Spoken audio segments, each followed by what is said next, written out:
America હવે મને 1 વર્ષ થયું, એમાં મને ન ગમતા કેટલાક સમાચારો મળ્યા જે મિત્રોને હું મૂકીને આવ્યો હતો.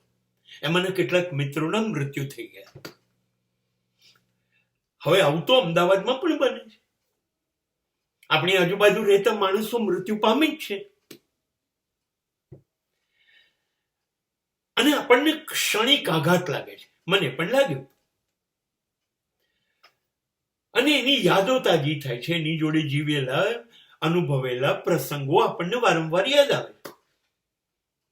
એ દુઃખ થાય છે થોડોક સમય માટે, અને સમય દરેક દુઃખની દવા છે. આજે દુઃખ લાગ્યું, મહિના 2 મહિના 6 મહિનામાં ભૂલી જઈશું, અને પછી ક્યારેક વર્ષે 2 વર્ષે પાછા ભેગા થઈશું ત્યારે યાદ કરીશું, યાર ડીકે હતા યાર. પણ મૃત્યુની એક ક્ષણ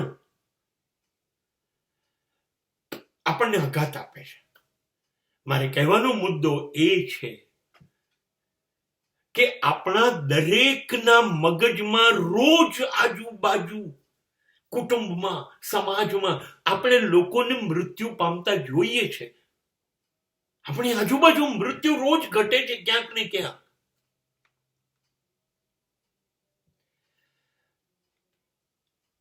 અને છતાંય આપણે એવું વિચારીએ છીએ કે મૃત્યુ તો એમનું થયું, પેલાનું થયું.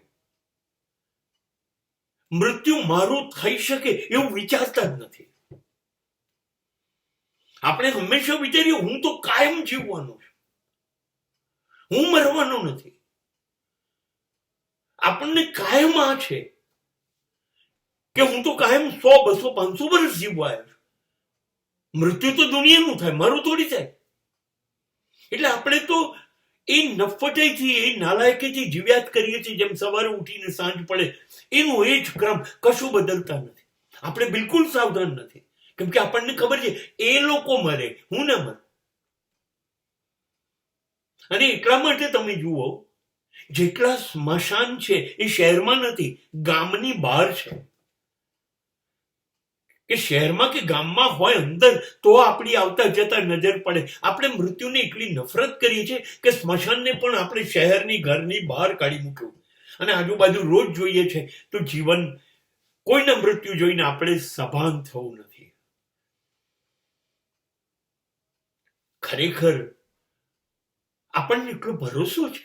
હું કાલ સવારે જોઈશ, અમેરિકાના એક સર્વે મુજબ રોજ લાખમાં માણસ રાત્રે સૂઈ જાય છે, સવારે ઉઠતા જ નથી, મૃત્યુ પામે છે. હવે એવું આપણી સાથે ન બની શકે કે આપણી છેલ્લી રાત હોય, બીજે દિવસે આપણે ઉઠીએ જ નહીં.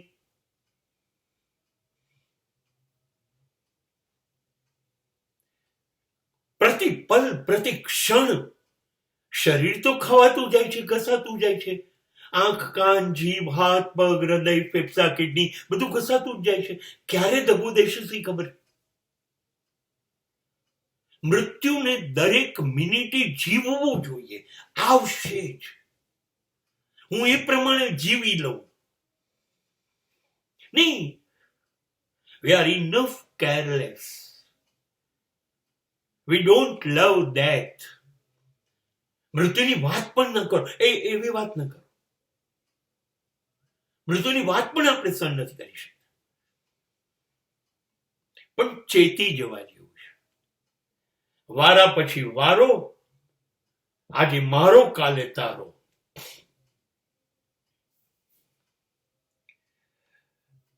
મૃત્યુ કોને છોડવાનું છે? એને આજે લઈ ગયું. It is a warning.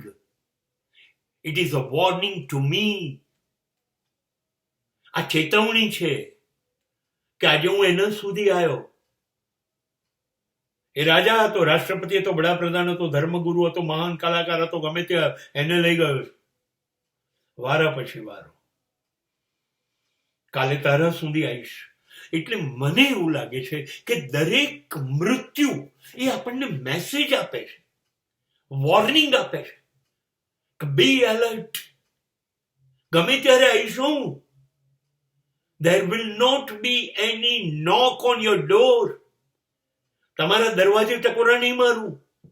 સીધી જ તમારી ધરપકડ કરીશ. કોઈ પણ હશો તમે, તમારી કોઈ દલીલ નહીં ચાલે ને, 1 સેકન્ડ વધારે નહીં આપવું. અને આપણે મૃત્યુની આ જે ચેતવણી આપણને મળે છે આજુબાજુના મૃત્યુમાંથી, એ આપણે સ્વીકારતા નથી. આપણે એવું જીવીએ છીએ, આ પૃથ્વી પર મરનારો માણસ હું ખાલી સૌથી છેલ્લો હોઈશ.